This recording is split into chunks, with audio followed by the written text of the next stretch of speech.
everyone, today we have another live stream, so just give me a second to tune it because I don't see what is happening on YouTube.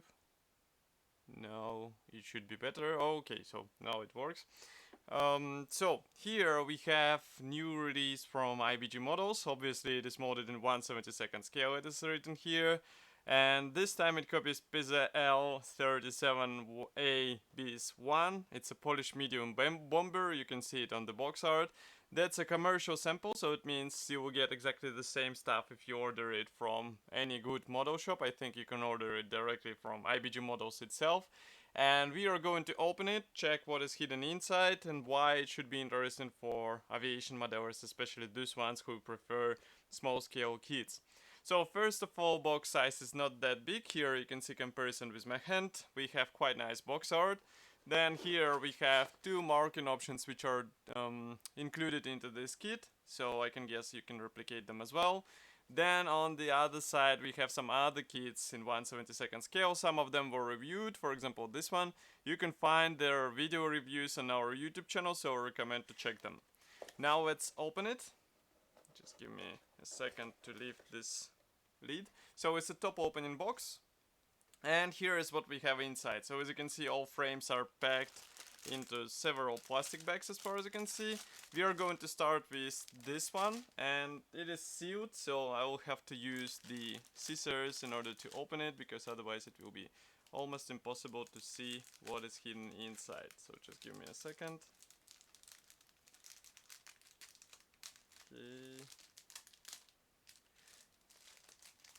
Okay, so now it should be better.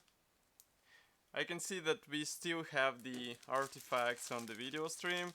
I mean, I still can't solve the problem with the device manufacturer, so I can guess we will have to cope with it for some time, but I hope it will be fixed quite soon, so stay tuned for this.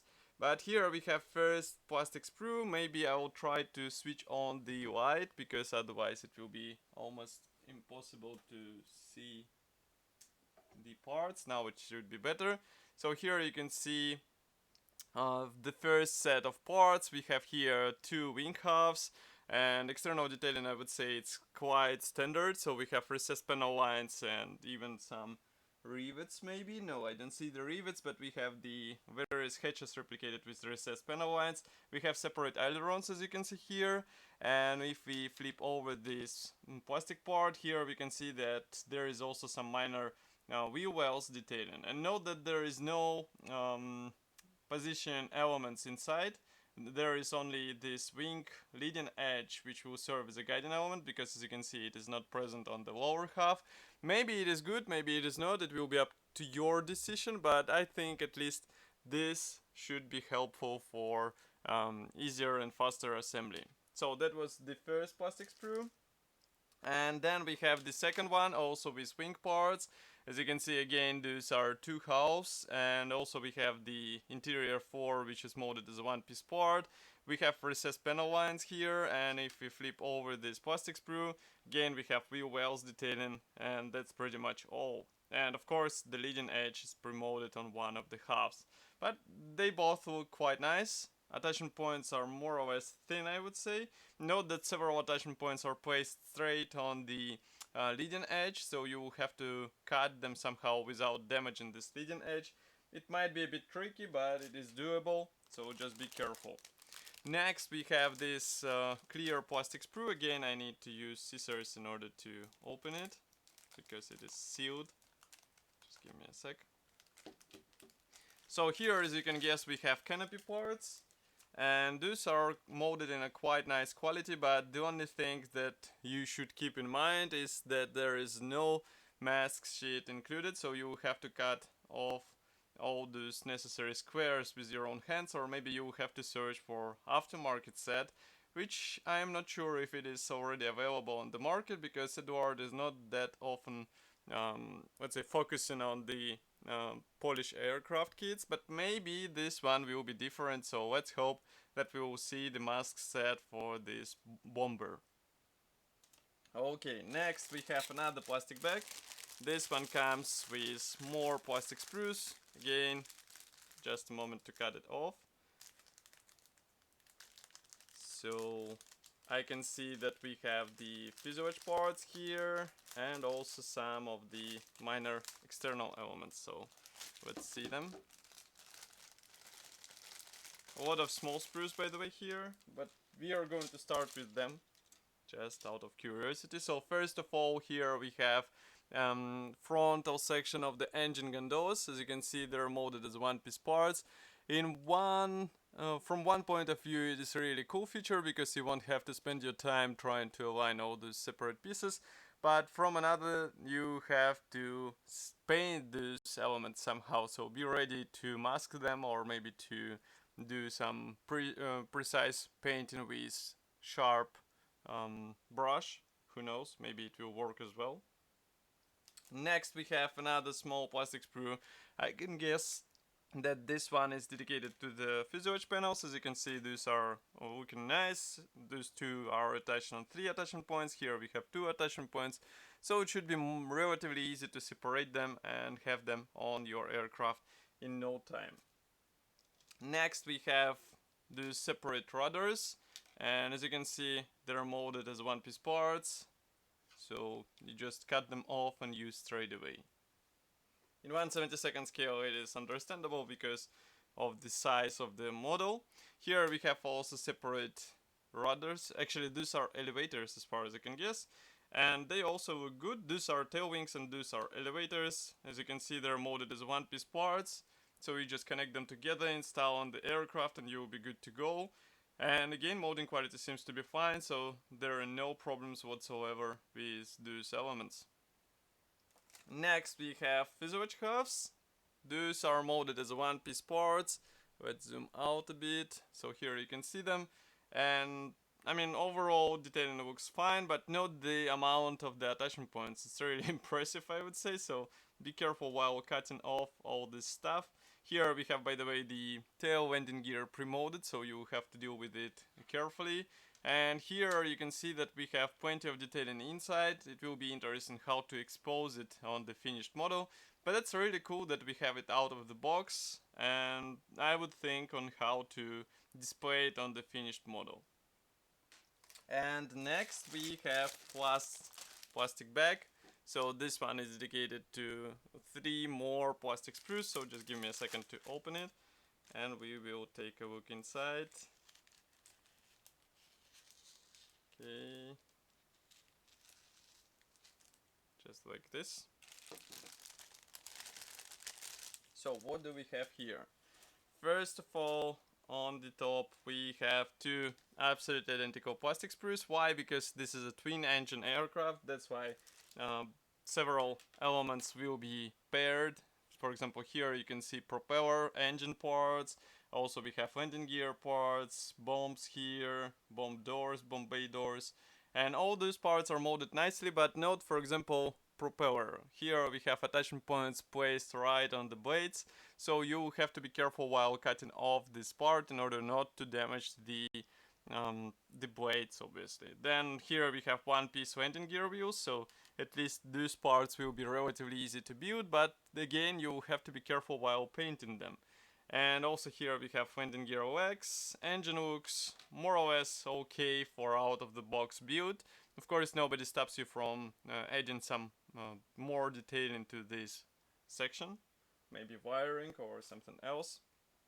And then we have, last but not the least, this gray plastic sprue with various parts for internal and external detailing. We have here the bomb bays, we have bomb bay doors, also we have some internal elements. For example, here you can see the seats for the pilot and for the co-pilot. And again, molding quality seems to be fine. From inside, these bomb bay doors are not, let's say, detailed anyhow, but I mean, maybe it was like this on the real aircraft. We have to consult some reference photos. But if it wasn't, you have to replicate it somehow. And here, by the way, you can see some cockpit elements such as instrument panels and other stuff. Nevertheless, that's not all, because IBG Models also decided to include this small plastic bag with decals and P thread. So just give me a second to open it. And we'll take a look at these decals. As far as you can see, there is no mention where decals were printed, but printing quality seems to be fine. Here you can see them. Let's place them like this. Now zoom in a bit. Now you should be able to see it. So here we have all necessary symbols for several marking options, and also we have some decals for the instrument panel. Even stencils are included in 1/72 scale. So I think that's more than enough for the out-of-the-box build. But if you would like to have better detailing, here we have small P fret, which is unpainted, but it carries necessary parts for internal detailing. As you can see, even engines will be covered. So just apply those parts and you will get even better looking aircraft. Next we have assembly manual. This one is printed in form of this large brochure. So let's zoom out a bit. Now you should be able to see it. So what do we have here? On the first page we have no history note whatsoever. We have paints chart only and address of the manufacturer. Next we have parts map here, and assembly process starts with bomb bay as far as you can see. Actually that's also the cockpit floor, because as you can see you flip it over and you install the pilot seat, co-pilot seat. Then here we continue work in the tail segment, and then we install this cockpit floor inside the right fuselage half. Then here we have the nose section detailing. As you remember, that's a completely clear or transparent part, so be careful while working with it. Here we install all this stuff all together. We join fuselage halves together. Then we continue working on the tail surfaces. Here we work on the engine parts, and as you can see, even though engine will be barely visible, still we detail it with P parts, and that is related to both engines. I'm not sure why we have here the question mark. Maybe you'll be able to choose the propeller cone. Here we work on the, what is this? It's the optional part. So where this optional part will be placed, it is not written.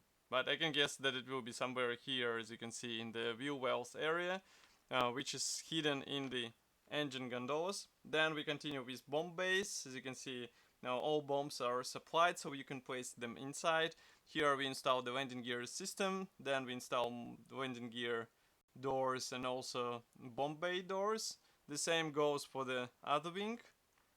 And here, by the way, you can build them bomb bay doors with open or closed doors. It will be up to you which one you choose. Then both wings are installed on the fuselage, and here I would advise to use some metal rod, because otherwise those huge wings will be relatively difficult to keep in the right alignment with fuselage, and of course it will look weird, so it's better to have some sturdy support inside. And then we continue with main bomb bay doors. Again, they can be replicated with open or closed positions.